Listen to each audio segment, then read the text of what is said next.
ভিডিওটি দেখার আগে সবার কাছে ছোট্ট একটি রিকোয়েস্ট করতে চাই, প্লিজ প্লিজ প্লিজ যারা ভিডিওটি দেখবেন সবাই একটা করে সাবস্ক্রাইব করে দিবেন। আপনাদের ভালোবাসা পেলে এমন ভিডিও আরও উপহার দিব। ভিডিওগুলো বানাতে অনেক কষ্ট হয়, আমি জানি। ভিডিওটি অনেক মানুষই দেখবেন, প্লিজ একটা করে সাবস্ক্রাইব করে দিবেন। সবাইকে পুরো গল্পটি দেখার জন্য অনুরোধ রইল। ভর্তি মানুষের সামনে ইমরেত ভাইয়া আমাকে ধুমাইয়া একটা থাপ্পড় মেরে দিয়েছে। আমি গালে হাত দিয়ে চোখ নিচু করে দাঁড়িয়ে আছি, আর এক হাত দিয়ে চোখের জল মুছছি। পুরো নাম আদ্রিস চৌধুরী ইমরেত। দেখতে মাশাআল্লাহ তাদের বংশের সবচেয়ে সুদর্শন পুরুষ, সাথে লম্বার দিক দিয়েও। বয়স 28 ওনার। অলওয়েজ গম্ভীর মুখের আর ফর্মাল লুকে থাকা ওনার অভ্যাস। কথা এত বেশি কমও বলে যে সব কথার ওনার হ্যাঁ বা না এর মধ্যেই শেষ। ওনার কথায় হেরফের যদি হয় ওনার বাড়িতে, তাহলে তো ওই দিন যুদ্ধ লেগে যায়। দেশের সফল ব্যবসায়ী প্লাস ডাক্তার হওয়ার সুবাদে তিনি বিভিন্ন বিজনেসম্যানদের কাছ থেকে তার মেয়ের জামাই হওয়ার অনেক প্রস্তাবও পেয়েছে, কিন্তু উনি মনে হয় সালমান খানের পথ অনুসরণ করতে চান, অর্থাৎ আজীবন সিঙ্গেল থাকার পণ করে আছেন। আমি ফারা আক্তার নিধি, বয়স 19, এইবার অনার্স প্রথম বর্ষের স্টুডেন্ট। আমার বাবা মায়ের সাথে গ্রামে ছিলাম, কিন্তু গ্রামে যে মেয়েরা থাকে তাদের খুব দ্রুত বিয়ে দিয়ে দেয়। ওখানকার এক জমিদারের ছেলে রকি আমাকে একদিন স্কুলে যাওয়ার পথে দেখেছিল। সেই থেকে প্রচুর ডিস্টার্ব করত, যেখানে সেখানে মারামারি করত কেউ আমার সাথে কথা বলতে আসলে। ওর ভয়ে কেউ আমার সাথে মিশতো না। একদিন রকির বাবা বিয়ের প্রস্তাব নিয়ে আসে, না করে দিতে পারছে না। এই প্রস্তাব করলে আমার বাবা মায়ের গ্রামে থাকা মুশকিল হয়ে যাবে। তবুও বাবা না করে দিতে জমিদার সাহেব কিছু না বলে চলে যান, কিন্তু তার ছেলে রকি এসে অনেক ঝামেলা করে, নানান হুমকি দিয়ে যায়। বাবা মা উপায়ন্ত না পেয়ে আমাকে তার খালাতো বোনের ছেলের কাছে, অর্থাৎ এই যমরাজ লোকটার কাছে ক্লাস 10-এ থাকতেই আমাকে পাঠিয়ে দেন। পরিচয় তো হলো, এবার চলুন এত সৃজনশীল থাপ্পড় খাওয়ার রিজনটাও জেনে আসি। ফ্ল্যাশব্যাক। ফ্রেন্ডদের সাথে কলেজ শেষে আড্ডা দিতে রেস্টুরেন্টে এসেছি। আমরা মোট 10 জন ছিলাম। তার মধ্যে আমাদের ছেলে ফ্রেন্ড ছিল 4টা, আর আমি সহ মেয়ে ছিলাম 6টা। সবাই খুব মজা করতে করতে রেস্টুরেন্টে আসছি। খাবারের টেবিলে বসে খাবার অর্ডার দিয়ে বসে আছি। আমি রেস্টুরেন্টে আসলে চাউমিন খাবই খাবো। চাউমিন খাওয়ার জন্য আমি টাকা খরচ করি না, হেঁটে বাড়িতে চলে আসি। আমি চাউমিন অর্ডার দিয়ে বাকিটা তাদের অর্ডার দিয়ে বিভিন্ন গল্প গুজব করতে ব্যস্ত ছিল। আমি বরাবরের মতো চঞ্চল স্বভাবের মেয়ে, প্রচুর কথা বলতে ভালোবাসি। তবে কেউ যদি ক্লোজ হয়ে যায় তবে, না হলে আমি অপরিচিতদের কাছ থেকে সবসময় দূরেই থাকি। রেস্টুরেন্টটা 5 স্টার হওয়ার সুবাদে নামি দামি বিজনেসম্যানরা এখানে মিটিং এর জন্য আসেন। বড়লোক বাপের পোলারা ছুকরি মাইয়া পটাইয়া কেউ ডেটেও আসে, কিন্তু ভাই প্রেমে পড়তে পারলাম না কেন এখনো, এই নিয়ে আফসোস করি। তার মানে এই না যে আমার ব্যাচেলর লাইফ খুব দুঃখের। আমি আমার ব্যাচেলর লাইফ নিয়ে খুব খুশি, কিন্তু আশেপাশে লুতুপুতু কোনো প্রেম দেখলে মনে হয় আজ যদি কোনো বিএফ থাকতো, কিন্তু পরক্ষণেই ভেবে ফেলি যাক আল্লাহ বাঁচাইছে, এমন আপদ জীবনে নাই। ওয়েটার চাউমিন নিয়ে আসা দেখে আমি খুশিতে গদগদ হয়ে গেছি, কারণ চাউমিন দেখলে আমার মাথা ঠিক থাকে না। তবে সব সময় না, যখন ক্রেভিং জাগে তখন আর কি। আজ ক্রেভিং জাগছে যে চাউমিন খাবোই খাবো। ওয়েটার এদিকে আসতে দেখে আমি হাত বাড়িয়ে চাউমিন নিতে যাব, অমনি এক পিচ্চি বাচ্চা কই থেকে দৌড়িয়ে এসে আমার পায়ের সাথে ধাক্কা খেয়ে নিজে তো পড়ছেই আমার নিয়ে পড়েছে, সাথে আমার চাউমিন ফালায় দিয়েছে। আমার চাউমিন। নিচে বসে নিধি বলল, ওপরে তাকিয়ে দেখলো সুট পরা এক লোকের মাথায় চাউমিন পড়ে গেছে। লোকটি যখন ঘুরে তাকালো, নিধির কলিজা গলার কাছে চলে আসছে, কারণ চাউমিনটা আর কারো মাথায় না, যমরাজের মাথায় ঠুকু ইমরেতের মাথায় পড়েছে। নিধিকে তার ফ্রেন্ড শামীম তুলে উঠালো। নিধি উঠে দাঁড়িয়ে পড়লেও চলার শক্তি নেই। ইমরেতের চোখ দিয়ে মনে হচ্ছে আগুন বের হচ্ছে। সামনে এসে নিধিকে এক থাপ্পড় দিল, ব্যাস পুরো রেস্টুরেন্টের মানুষ ফ্রিতে সিনেমা দেখে নিল। বর্তমান এটা হলো আমার থাপ্পড় খাওয়ার কাহিনী। বাপ মায়ের একমাত্র সন্তান হওয়ার সুবাদে কখনো জীবনে মার খাওয়ার সুযোগ হয়নি, কিন্তু যেদিন থেকে ওদের বাড়িতে এসেছি কখনো সোজা মুখে এই কুমড়ো পটাশ আমার সাথে কথা বলেনি। অলওয়েজ রেগে মেগে কথা বলে, মনে হয় ওর কোন পাকা ধানে মই দিয়েছি আমি। একে তো থাপ্পড় খাওয়ার জন্য গালটা ভীষণ জ্বলছে, কান্না আসছে খুব, কেঁদেও যাচ্ছি, চোখও মুছি, আবার চাউমিন আমার পড়ে গিয়েছে দেখে আরো ভ্যা ভ্যা করে কাঁদতে লেগেছি। বাসায় আসছে নিধি, কিন্তু ভেতরটা ধুকপুক করছে ভীষণ ভাবে। কারণ মার খেয়েছে বাইরে ঠিকই, কিন্তু বাড়িতে ওনারই। আবারও যদি থাপ্পড় মারে। থাপ্পড়ের কথা মনে হতেই অটোমেটিক গালে হাত চলে গেল নিধির। কোনো রকমের ভেতরে আসলো সে। পেছন দিক থেকে দুইটা পিচ্চি হাত নিধির কোমর ধরে বলল, ফুপি ধরে ফেলেছি। নিধি ফিক করে হেসে দিয়ে বলল, কে এমন দুঃসাহস করলো? আমি এই বাড়ির রাজকন্যা। বলেই সামনে এসে নিজের দুই হাত কোমরে রেখে বলল। নিধি বাচ্চাটাকে কোলে নিয়ে এই পাক দিয়ে বলল, কেমন আছে আমার রাজকন্যা? বলবো কেন? সকালে না দেখা দিয়ে তুমি চলে গেছিলে কেন? পিচি বলে উঠল, সরি পরি, আমি আসলে যখন তোমার ঘরে যাই তখন তুমি ঘুমিয়েছিলে, তাই আমি না ডেকেই চলে আসি। নিধি মাসুমের মতো মুখ করে বলল, আচ্ছা আচ্ছা থাক, আমাকে ইমোজির মতো ব্ল্যাকমেল করতে হবে না। পিচিটা বলল। ইমোজি আবার কি? নিধি অবাক হয়ে বলে উঠল, ওমা, তুমি ইমোজি চিনো না? মা যখন রাগ করে, বাবা তখন এইভাবে ইমোজির মতো ব্ল্যাকমেল করে। পিচি বলল। এতক্ষণে নিধি বুঝতে পারলো ও কিসের কথা বলছে। মামুনি, ওটা ইমোজি না, ইমোশনাল ব্ল্যাকমেল হবে। মাথায় হাত দিয়ে ওই হলো ব্ল্যাকমেল আছে তো নাকি? মুখ ভেঙচিয়ে বলল পিচি। মাহি, পেছন থেকে ডাক পড়ল। জি, অর্থাৎ মাহি আমার জামার পেছনে লুকিয়ে পড়লো আর বলল, সামনে এসে 28 বছর বয়সী নারী আসলো। ইনি হলেন ভাবি, অর্থাৎ ইমরেদ ভাইয়ার ভাবি, মেহবুব ভাইয়ার বউ। ইমরেদ ভাইয়ারা দুই ভাই, বড়টার বউ হচ্ছে মেহবুব ভাই। মেহবুব ভাইয়ের বউয়ের নাম স্মৃতি ভাবি, ভীষণ ভাবে ভালো উনি। এই নিধি, মাহিকে দেখেছ? নুডলসের প্যাকেট খুলে গার্ডেনে যে ছড়িয়ে আসছে। আজ ওর একদিন কি আমার একদিন। নিধি কিছু বলতে যাবে তার আগে ভাবি খপ করে মাহির হাত সামনে টেনে নিয়ে আসলো। রাগী চোখে মেয়ের দিকে তাকালে মাহি টুপ করে তার মায়ের গালে চুমু খেয়ে বলল, সরি মা। এরকম কাজ করলে কেউ কি আর রেগে থাকতে পারে? স্মৃতি ভাবিও হেসে দিল। মায়ের হাসি দেখে মাহি এক দৌড় দিল। আরে আসতে বাবা, পড়ি চাপাতো। স্মৃতি বলল। নিধি মা মেয়ের মুহূর্ত উপভোগ করছিল। ইস, সে যখন গ্রামে থাকতো তার মায়ের সাথে কতই না দুষ্টুমি করত। তুমি এমন গালে হাত দিয়ে আছো কেন? স্মৃতি ফ্রুকুচকে জিজ্ঞেস করলো। নিধি কি বলবে বুঝতে পারছে না। ভ্যাবাচাকা খেয়ে বসে আছে। আর বলবেই বা কি, যে তার গুণধর দেবর সামনে থাপ্পড় মেরেছে।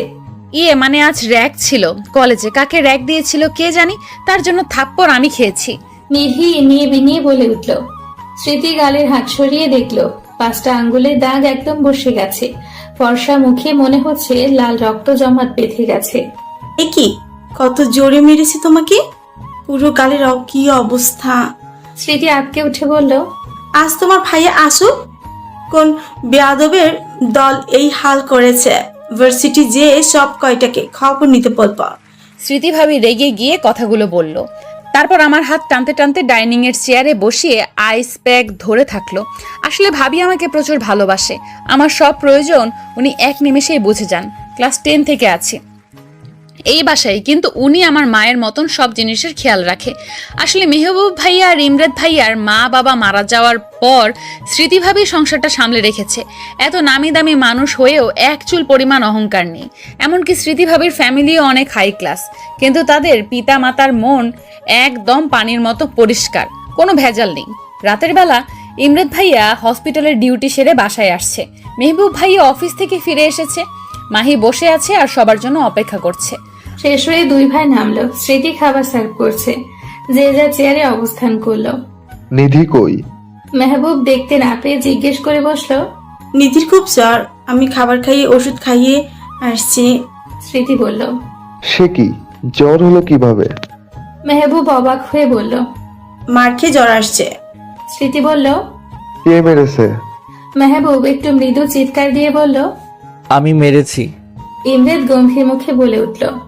আর কি বলবে, দুজনেই চুপ হয়ে থাকলো। কারণ ইমরেদ শাসন করে নিধিকে একটু বেশি। কেন মেরেছো তুমি ফুফিকে? মাহি চোখ পাকিয়ে জিজ্ঞেস করলো। কারণ তোমার ফুপি ভুল করেছে। এখন কথা না বলে চুপচাপ খাও। ইমরেদ খাবার মুখে গুজে দিয়ে বলল। মাহি মুখ ভেঙচি দিয়ে তার মায়ের হাত থেকে খাবার খাচ্ছে। গভীর রাতে নিধির মনে হলো তার গালে কেউ হাত বোলাচ্ছে, নরম স্পর্শ পাচ্ছে, কিন্তু জ্বরের জন্য চোখ খুলতে পারছে না সে। জোর দিয়ে যখন চোখ খুললো, অন্ধকার ঘরে কিছুই দেখতে পেল না। ঘরের দরজাও তো লক করা, কে বা আসবে? আপনি খুব খারাপ ইমরান ভাইয়া। আপনার হাতের মার খাওয়ার জন্য আমি জ্বরে ভুগতেছি। দেখেন, আপনার বউ হবে যখন, ওর হাতে মার খেয়ে আপনিও জ্বরে ভুগবেন। নিধি জ্বরের ঘোরে বিড়বিড় করে বলছে। নিধি জ্বরের ঘোরে বিড়বিড় করে বলাটা কারো কানে যেতে ব্যক্তিটি অন্ধকারের মধ্যেই বাঁকা হাসি দিল। সকালবেলা নিধির ঘুম ভাঙলো বেলা 12টা। জ্বর কমলেও শরীরের দুর্বলতা এখনো যায়নি। মনে হচ্ছে কতই না চালের বস্তা তুলেছে যে শরীরটা ভার হয়ে আছে। ফ্রেশ হয়ে নিচে গেল। স্মৃতি ভাবি বসে বসে কাজ দেখিয়ে দিচ্ছে নতুন মালিদের। পুরনো মালি চলে গিয়েছে বয়স হওয়ার কারণে, আর পারছে না কাজ করতে, এই কারণে। তুমি ডাইনিং এ যাও, আমি আসছি। স্মৃতি ভাবি বলল। আমি মাথা নাড়িয়ে চলে গেলাম। কিছুক্ষণ বাদে সামনে বড়টা দিল ভাবি, কিন্তু মুখে দিতেই তিতা লাগলো। মনে হয় জ্বরের মুখে, এই জন্য খেতে পারলাম না। তখন ভাবি স্যুপ করে দিল। মাহিও স্কুলে গেছে, নয়তো ওর সাথে মজা করা যেত। কল বাজছে, দেখলাম শামীম ফোন দিয়েছে। বল। নিধি বলল। জ্বর হয়েছে রে, এই জন্য আসিনি। নিধি ক্ষীণ কণ্ঠে বলে উঠল। এদিকে একটা আননোন নাম্বার থেকে নিধির ফোনে কল এসে চলেছে। নিধি দেখেও অ্যাভয়েড করলো, যেহেতু চিনে না, দেখেও কি হবে। বেশ কিছুক্ষণ কথোপকথন চলল। যে ব্যক্তিটি ফোন দিয়ে বারবার ওয়েটিং পাচ্ছিল, সে রাগে সজোরে গ্লাস ভেঙে ফেলল। সন্ধ্যাবেলা নিধি আরামসে শুয়ে ফেসবুক চালাচ্ছে। নিউজ ফিডে এটা সেটা ফানি ভিডিও দেখছে আর হাসছে একটু পর পর। ইমরান নিধির রুমে এসে যখন দেখলো নিধি ফোনে কি দেখছে আর হাসছে, তখন নিধির কাছে এসে ফোনটা নিয়ে সজোরে ফোনটা ফেলে টুকরো টুকরো করে দিল। আল্লাহ, আমার ফোন! নিধি তড়িঘড়ি করে তুলতে গেলে ইমরান হ্যাঁচকা টান দিল। যেহেতু কাজের সময় তোমাকে পাওয়া যায় না, ফোনও তোমার কাছে থাকবে না। ইমরান দাঁত চেপে কথাগুলো বলে হনহন করে বেরিয়ে পড়ল। নিধির চোখে জল এসে গেছে। কেন তাকে দেখতে পারে না এই লোক? কি করেছে সে তার? ভাঙা ফোন হাতে নিয়ে বসে বসে কাঁদছে নিধি। নিধি অনেকক্ষণ যাবৎ ঘর থেকে বের হয়নি, আর বের হবে। নিজে নিজে বকবক করছে আর চোখের জল মুছছে নিধি। এদিকে ইমরান নিজের রাগ সংযত করতে পারছে না, দেখে ওয়াশরুমে চলে গিয়েছে। গোসল করে বেরোনোর পর একটু হালকা লাগছে, তবে নিধির ফোন ওয়েটিং এর কথা মনে পড়তেই আবারও মাথায় রাগটা ফুলে উঠছে। রাতের বেলা ডাইনিং এ যেয়ে ইমরান দেখলো নিধি খেতে আসেনি। নিধি কই? ইমরান গম্ভীর মুখে স্মৃতিকে প্রশ্ন করলো। ভাই, ও আসবে না, তুই খেয়ে নে। ঘরে বসে মাহি আর নিধি মিকি মাউস খেলতেছে। মেহবুব বলে উঠল স্মৃতি বলার আগেই। রাগে গাটা আরো রিরি করে উঠল ইমরানের। কোনো রকমে দাঁতে দাঁত চেপে মুখের ভেতরে খাবার গুজে উপরে চলে গেল। এদিকে মেহবুবের নজর গেল স্মৃতির শাড়ি ভেদ করে পেটের ওপর। চট করে শয়তানি করার বুদ্ধি মাথায় আসলো তার। পানি হাতে নিয়ে স্মৃতির পেটে হাত রাখলো মেহবুব। এরকম আক্রমণে স্মৃতি চিৎকার দিতে যেয়েও থেমে গেল, বুঝলো বাহিরে আছে। চিৎকার দিলে খারাপ দেখায়। কটমট করে মেহবুবের দিকে তাকালে সে খুব মনোযোগ দিয়ে চিকেন খাচ্ছে। এদিকে মেহবুব ভেজা হাত সরায়ও না, ভেতরে ভেতরে পৈশাচিক আনন্দ নিচ্ছে। স্মৃতি টেবিলের নিচ দিয়ে দিল এক গুঁতো মেহবুবের পায়ে। আহ! মেহবুব ব্যথাতে বলে উঠল। স্মৃতি দেখলো মেহবুব হাত সরিয়ে দিয়েছে, দেখে হাত ছেড়ে বাঁচলো। আরেকবার এমন করলে তোর সব কয়টা হাড় ভেঙে দিব আমি। রাগে গিজগিজ করতে করতে ডাইনিং ত্যাগ করলো স্মৃতি। লেটস সি বেবি, রুমে যাও। তোমার কপালে কি আছে দেখবে, তখন দেখবে। মেহবুব শয়তানি হাসি দিয়ে বলল, ইমরান সার্জারি নিয়ে একটু কথা বলছে অফিসের লোকের সাথে। কাল সকালে একটা বড় অপারেশন করতে হবে তাকে। বড় অপারেশন সব ইমরান করে, এমার্জেন্সি ছাড়া যায় না সে হসপিটাল। বাকি সময় ব্যবসায় লোকজন ভাবে এত ট্যালেন্ট কিভাবে আসে, দুই দিক সামাল দেয়। ইমরান কথা বলতে বলতে চোখ আটকে গেল সামনের বেলকুনিতে। সামনের বেলকুনিতে নিধি ইজি চেয়ারের ওপর গুটিসুটি মেরে মাহিকে বুকের ওপর রেখে ঘুমিয়ে গেছে। ইমরান প্রয়োজনীয় কথা শেষ করে মাহি রুমে রওনা দিল। মাহি রুমে গিয়ে ইমরান দেখলো মাহিকে বুকে চেপে নিধি ঘুমিয়ে আছে। আসলে কত নিষ্পাপ লাগছে দেখতে তাদের। মাহিকে কোলে নিয়ে ওর বেডে শুয়ে দিল, তারপর নিধির কাছে এসে কিছুক্ষণ তাকালো। এই মুখ দেখে আমি আমার বয়সটা ভুলে গেছি। আমি তোমার বাচ্চামো দেখে নিজের যে তোমার থেকে 10 বছরের বড় সেটাও ভুলে গেছি। কিন্তু কি করবো বলো, আমি যে তোমাকে প্রথম দেখাতে দুর্বল হয়ে গেছি। নিজের অনুভূতি প্রতিটাই শিরায় তোমাকে আবদ্ধ করে ফেলেছি এই 3 বছরে। হ্যাঁ, তোমাকে চাই, আমি খুব করে চাই, এত বেশি চাই যেন কখনো আমি তোমার বড় কিংবা তুমি আমার ছোট এই অনুভূতিটা বুঝতে না পারি। আমি তোমাকে ভালোবাসি অনেক বেশি, এত বেশি যে তোমাকে আমি ব্যতীত অন্য কখনো কেউ ভালোবাসা তো দূরেই থাক, পছন্দ করুক, আমি তা চাই না। আমি পারলে তোমাকে আমার বক্ষ পিঞ্জরে লুকিয়ে ফেলতে চাই। আজ যখন তোমার খোঁজ নেওয়ার জন্য ওয়েটিং দেখলাম, মনে হচ্ছে সামনে পেলে ঠাটিয়ে 2টা চড় মারি। দুনিয়ার সবার সঙ্গে তোমার যত কথা, আর আমি সামনে আসলে তোমার মুখ বন্ধ হয়ে যায়। আমার অনুভূতির তোমার চোখে পড়তে দেই না, আমি জানি, কিন্তু খুব শীঘ্রই তোমাকে আমার অনুভূতির সাথে পরিচয় করাবো। নিধিকে কোলে তুলে মাহির পাশে শুয়ে দিল। কথাগুলো নিধির শুনতে পেত, কিন্তু ঘুমের জন্য তার হুঁশই নেই। কেউ তাকে তার অজান্তেই এত বেশি কেউ চেয়ে ফেলেছে। নিধির কপালে চুল সরিয়ে মাথায় চুমু দিয়ে দুজনের গায়ে চাদর দিয়ে লাইট অফ করে ইমরেত চলে গেল। স্মৃতি ঘুমাতে পারছে না। যখন সে বেডে ঘুমাচ্ছে, মেহবুব তার গায়ে পানির ছিটা মারছে। দেখলো কোনো উপায়ন্তর নাই। নিজের রুমে থেকে চাদর নিয়ে বারান্দায় চলে গেল। এমনিতে সময় পায় না ওকে আদর করার। যখন কাছে পাই, হয় মাহি আসে, না হয় অন্য কাজ। পরে না হয় আর এরকম করতে দিব না। ও ভুলে গেছে ওরে আমি কেমনে তুলে এনে বিয়ে করেছি। দপাদপ পা ফেলে স্মৃতির কাছে কোমরকে শক্ত করে ধরে কাছে ঘুরিয়ে দেওয়ালে ঠেসে ঠোঁটে ঠোঁট বসালো। বেশ কিছুক্ষণ ছোটাছুটি করে স্মৃতি পার পেল না যখন, তখন নিজেও তাল মেলালো। সে জানে মেহবুব বরাবরই জেদি, আর সেখানে স্মৃতিকে নিয়ে সবসময় সিরিয়াস। স্মৃতির গায়ের ঘ্রাণ মেহবুবের কাছে টনিকের মতো কাজ করে। স্মৃতিকে কোলে তুলে ভালোবাসার রাজ্যে ডুব দিল মেহবুব। সকালবেলা নিধি নিজেকে বেডে পেয়ে একটু অবাক হলো। সে তো ছিল মাহিকে নিয়ে বারান্দায়, এখানে কিভাবে এলো? মাহির দিকে তাকিয়ে দেখে সে এখনো ঘুমে কাদা। 4 বছরের মাহি, তার মা বাবার মতো গায়ের রং পেয়েছে, দেখতেও পুতুল। মাহির কপালে চুমু দিয়ে নিজের রুমে গেল ফ্রেশ হতে। ইমরেত তাড়াতাড়ি নাস্তা সেরে সার্জারির জন্য বেরিয়ে পড়েছে সকাল সকাল। মেহবুব এখনো স্মৃতিকে জড়িয়ে ধরে ঘুমিয়ে আছে। কিছুক্ষণ আগে মেহবুবকে ঠেলে উঠতে যেয়ে স্মৃতি 1 দফা কামড় খেয়ে শুয়ে আছে। আরেকবার যদি এরকম করো, গতকাল রাতে যেমন রেস্ট দিই নাই, আর সারাদিনও তাই হবে। এই বলে মেহবুব স্মৃতির বুকে মুখ গুজে ঘুম। স্মৃতি মনে মনে গালি দিলেও মেহবুবের দিকে তাকিয়ে একটা প্রশান্তির হাসি দিল সে। সকালে নিধি উঠে সবার জন্য নাস্তা বানালো। ভাবলো সবাইকে চমক দিয়ে দিবে যে সেও পারে। এদিকে নিধি ফ্রেশ হয়ে ক্যাম্পাসে যায়, আর সেখানে যোগাযোগ করে হোস্টেলের সিট ফাঁকা আছে কিনা খোঁজ খবর নেয়। বন্ধুরা ফোন দিয়ে পায় না নিধিকে, এজন্য জিজ্ঞেস করছে ফোন অফ কেন। কি বলবে বুঝতে না পেরে নিধি কথা কাটিয়ে অন্য কথা তুলে ব্যস্ত হয়ে পড়ল। ইমরেত সার্জারি শেষে ফ্রেশ মুড নিয়ে কেবিনে আসছে। তার অপারেশন সাকসেস হয়েছে, এমন কোনো রেকর্ড নাই যে সে হিট করে নাই। কোনো অপারেশন তার আনসাকসেসফুল হয়নি। বেচারি গান না শুনে থাকতে পারে না। ফোন নাই কিভাবে যে আছে। বাসার লোকের সাথে সে ল্যান্ডলাইনে কথা বলল। আমার দেয়া ফোন নিবে না জানে সে, স্মৃতি ভাবিকে দিয়ে দেয়াবে। বাঁকা হাসি দিয়ে ভাবছি ইমরেত। ফোন বাজছে ইমরেতের। রিসিভ করে দেখলো তার গার্ডের নাম্বার এটা। স্যার, নিধি ম্যাম হোস্টেলে সিট খুঁজছে। বেশ কয়েকজনকেও বলেছে। এখন ওর শামীম ফ্রেন্ডের সাথে বসে বলছে যে করেই হোক সিট খুঁজে দিতে। গার্ডটি বলল। গার্ডের কথাগুলো শুনে ইমরেতের ভালো মুডটা নিমিষেই বিষে পরিণত হলো। মাথার মধ্যে মনে হচ্ছে দপ করে আগুন জ্বলে উঠল। রাগগুলো কেমন চাড়া দিয়ে উঠছে। আজ এর বিহিত করেই ছাড়বে সে। ও যেন সিট খুঁজে না পায়। আর শামীম ছেলেটারে একটা ধোলাই দাও, যেন হসপিটালে 1 মাস থাকে। খরচ নিয়ে নিও, অফিসে এসে গট ইট। রাগে দাঁতে দাঁত চেপে বলল ইমরেত। ফোন কেটে মাথার চুলগুলোকে অনবরত টানছে ইমরেত।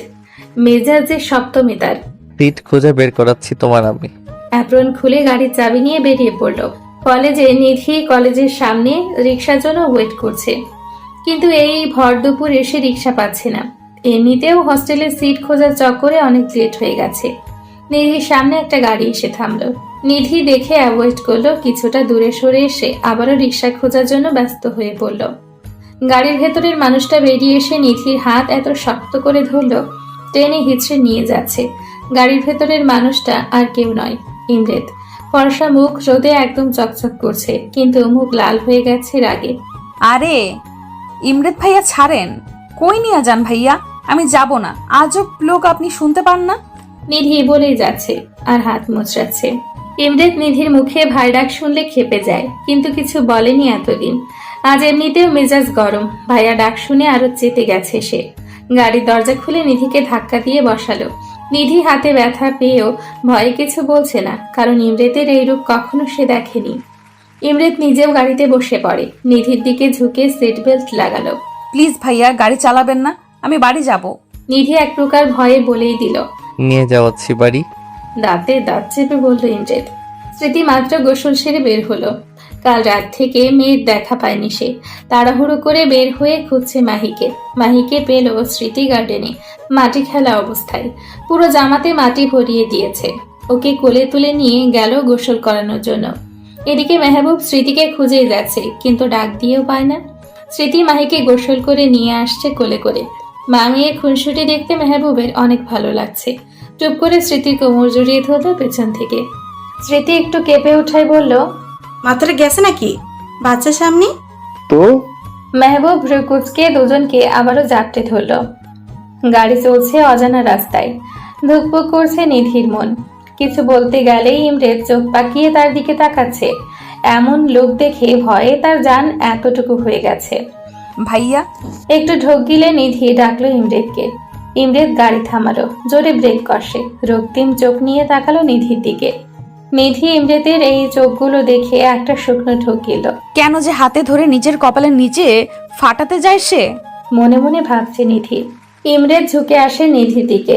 এমন কাছে আসা ইমরেতের নিধি কেমন যেন একটু ভড়কে যায়। তবে ইমরেতের শরীর থেকে খুব সুন্দর একটা ঘ্রাণ আসছে বলে মনে হচ্ছে। নিধির আজ মনে হচ্ছে খেয়ে ফেলি ঘ্রাণ সহ মানুষটাকে। ছি ছি, কি সব ভাবছি আমি। মনে মনে নিজেকে উগান্ডা বলে গালি দিলাম। চোখ তুলে তাকাতে যাবে, দেখি ইমরেতের চোখগুলো কেমন খোলা আর লাল হয়ে আছে। ঠোঁট দুটো শুষ্ক হয়ে আছে, চুলগুলো এলোমেলো, আর সামনের কপালে কিছু চুল তার। কেমন লাগছে যেন, ঠিক ভয়ঙ্করই লাগছে তার কাছে এখন মানুষটাকে বর্তমানে। ভাই, নিধি ভাইয়া ডাক্তার সম্পূর্ণ বলার আগে ইমরেত তার দুই হাত দিয়ে নিধির মুখটা সামনে এনে নিজের ঠোঁটের সাথে ঠোঁট মিলিয়ে দিল। এমন অ্যাটাক করায় নিধি হজম করতে না পেরে চোখগুলো ডিমের মতো বড় বড় করে দিয়েছে। ইমরেতের এক হাত আমার কোমরে চলে গিয়েছে, আরেক হাত আমার চুলটা শক্ত করে ধরে আছে। আমার মনে হচ্ছে হাওয়াতে ভাসছি আমি।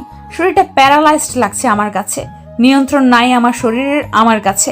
এরকম কেন লাগছে? এরকম ইমরেত ভাইয়া করলো কেন? উনি তো আমার দেখতেই পারে না, তাহলে এরকম করে চুমু খাচ্ছে কেন? বিভিন্ন প্রশ্ন আমার মনে ঘুরপাক খাচ্ছে। ওর অপর পাশে আমার ঠোঁটের উপর নিজের ঠোঁট বিলীন করে যাচ্ছে। মনে হচ্ছে এই দিনটার জন্য সে অপেক্ষায় ছিল। অনেকক্ষণ হয়ে যাচ্ছে, কিন্তু ইমরেতের সরে আসার নাম নেই। আমার মনে হচ্ছে ঠোঁট মনে হয় আর নাই। একটু সরে আসতে চাইলে ইমরেত আমার উপর উঠে পড়ে গাড়ির সিটের সাথে চেপে ধরে, নিজের মতো করে চুমু খেয়ে যাচ্ছে। বেশ কিছুক্ষণ পর ইমরেতের ঠোঁটের যুগলবন্দি থেকে নিধি মুক্তি পেল। নিধি আগে ঠোঁটে হাত দিচ্ছে, তার ঠোঁট আছে নাকি গায়েব হয়ে গেছে। হাত দিয়ে দেখলো আছে, কিন্তু জ্বলছে খুব। ইমরেত গাড়ির সিটে হেলান দিল, মাথা উপরের দিকে তুলে চোখ বন্ধ করে জোরে জোরে নিঃশ্বাস ফেলছে। নিধিও তাই। ইমরেত চোখ বন্ধ অবস্থায় বলে উঠল, এইভাবে আমার ভিতর অধিকার আমি কখনো কাউকে দেইনি, কিন্তু তুমি যখন থেকে লাইফে আসছো আমার ভিতরটাকে প্রতিনিয়ত পুড়িয়ে ছারখার করছো। এর উত্তর আছে তোমার কাছে? নিধি এই কথা শুনে ভ্যাবলার মতো তাকিয়ে আছে ইমরেতের দিকে। কথাগুলো তার মাথার উপর দিয়ে যাচ্ছে। ইমরেত আবারও বলা শুরু করলো, আমি তো চাইনি তোমাকে ভালোবাসতে। কেন বাধ্য করলে আমার বাসায় এসে আমাকে তোমার মাতাল করা প্রেমে ফেলতে? বলো কেন করলে? চিৎকার করে বলল ইমরেত। একে তো ইমরেতের কথা তার মাথার উপর দিয়ে যাচ্ছে, দ্বিতীয়ত ইমরেত যে তাকে ভালোবাসে এটা শুনে মনে হচ্ছে কেউ তাকে 10 তলা থেকে ফেলে দিয়েছে। ইমরেত নিধির কাছে এসে তার ঠোঁটে হাত বোলালো বৃদ্ধা আঙ্গুল দিয়ে। নিধি এমন ছোঁয়াতে একটু কেঁপে গিয়ে সরে বসলো। খুব জ্বলছে তাই না বেবি? ইমরেত ঘোর লাগা কণ্ঠে বলছে, বেবি শুনে মনে হচ্ছে নিধি ঝটকা খাইছে। মনে হচ্ছে ওড়াধুরা কাটতে পারলে হতো। ঠোঁটটাকে একটু চেপে ধরল ইমরেদ। জ্বলছে এমনিতেই, তার উপর চেপে ধরাতে নিধি আসলে একটু ব্যথা পেয়েছে। এই জ্বলা ব্যথা সহ্য করে নাও, আমি এতদিন সহ্য করে এসেছি। নাও ইয়োর টার্ন। যে দহনে আমি পড়েছি বা পুড়ছি, এখন আমার এই আক্রমণগুলো দিয়ে তোমাকে মারবো। ইমরেদ কথাগুলো বলে ফোনে কাকে কল দিল। কাজ হয়েছে? ইমরেদ জিজ্ঞেস করলো তার গার্ডকে। Good job. বলে ফোন কেটে দিল ইমরেদ। আবারও নিধির দিকে তাকালো। সে চুপচাপ বসে আছে। প্রশ্ন অনেক চলছে তার মনে, কিন্তু জিজ্ঞেস করার সাহস সে পাচ্ছে না। ছোট মাথাতে এত চাপ নিও না। চাপ নিতে এতই ইচ্ছা হইলে আমাকে নাও, আমাকে নিয়ে ভাবো। বাট ডোন্ট ইউ থিঙ্ক সেখানে আমার জায়গাতে ভুল করে অন্য কারো বিচরণ হোক। আর ভাইয়া ডাকার এই বোকামিটা নেক্সট টাইম করবা না, আদারওয়াইজ এর থেকে রেজাল্ট খারাপ করে দিব তোমার। আর জাস্ট কেবল তো শুরু। তোমার কাছে এই সব আমার অনুভূতির সংমিশ্রণগুলো তুমি এখন থেকে টের পাবে। বাঁকা হেসে গাড়ি চালালো ইমরেদ। আল্লাহ সব ছেড়ে মানুষরূপী ডাক্তার দানব আমার উপরে আছাড় খেয়ে পড়লো। নিধি নিজের মনে কথাগুলো বলছে। বাড়ি পৌঁছালো তারা দুজন। ইমরেদ গাড়ি থেকে নেমে টেনে নিধিকে নামালো। নিধি এক প্রকার রোবটের মতো ইমরেদের সাথে হাঁটছে। হাত ছোটাতে চাইলে ইমরেদের এক ধমক। সাহস দেখানোর ভুল করো না। মাহি দেখছে তার ছোট চাচু কিভাবে তার নিধি ফুপিকে ওপর নিয়ে যাচ্ছে। সে তখন লিভিং রুমে রং পেন্সিল দিয়ে কাগজ কলমে কি আঁকছিল। নিধি রুমে এসে নিধিকে সামনে দাঁড় করালো। আয়নার সামনে ইমরেদ। এই যে এখানে তোমার অবস্থান, আর এখানেই থাকতে হবে তোমাকে। কানে গেছে? না গেলে ঢুকিয়ে নাও। হোস্টেলের সিট খোঁজা কিংবা অন্য জায়গাতে শিফট হওয়ার কথা মাথা থেকে বের করে ফেলো। আর মাইন্ড ইট, আমার কথার খেলাপি করলে আমার নেক্সট অপারেশনের শিকার তুমি হবে। You know that I am best in this. আর সব সো কল্ড ছেলে বন্ধুদের সাথে মিশা বন্ধ। আর কারো পাশে যদি বসতে দেখি, অবস্থা খারাপ করতে 0 সেকেন্ড ভাববো না আমি। ইমরেদ কথাগুলো বলার শেষে নিধির বাম হাতে একটা কামড় দিয়ে চলে গেল। নিধি হাত চেপে ধরে বলল, আস্ত একটা সার্জার ডাক্তার রাক্ষস। ইমরেদ দরজা থেকে হালকা মুখ বের করে বলল, অনলি ফর ইউ বেবি। নিধি মুখে হাত দিল। সাথে সাথে ইমরেদ চোখ টিপ দিয়ে চলে গেল। নিধি গোসল সেরে অনেকক্ষণ আগে থেকে ঘরে বসে আছে, দরজা লক করে। তার সাহস জাগছে না বাইরে যাওয়ার। নিধি চুলে গামছা পেঁচিয়ে বসে আছে। ভালো লাগছে না কিছু তার। ফোনটাও নেই যে অনলাইনে কিছু দেখবে সে। ইমরেদ গোসল সেরে নিচে গেল, কিন্তু সবাই নিচে থাকলেও নিধি নিচে নামে নাই। দেখে একটু ভ্রু কুঁচকালো। মামনি, তুমি একটু উপরে যাও, গিয়ে তোমার নিধি ফুপিকে ডেকে নিয়ে আসো তো। ইমরেদ বলল মাহিকে ডেকে নিয়ে। আমি কেন যাব? তুমি যাও, ফাইট হয়েছে তোমাদের। মাহি এক নাগারে প্রশ্ন করলো। ইমরেদ বিড়বিড় করে বলল।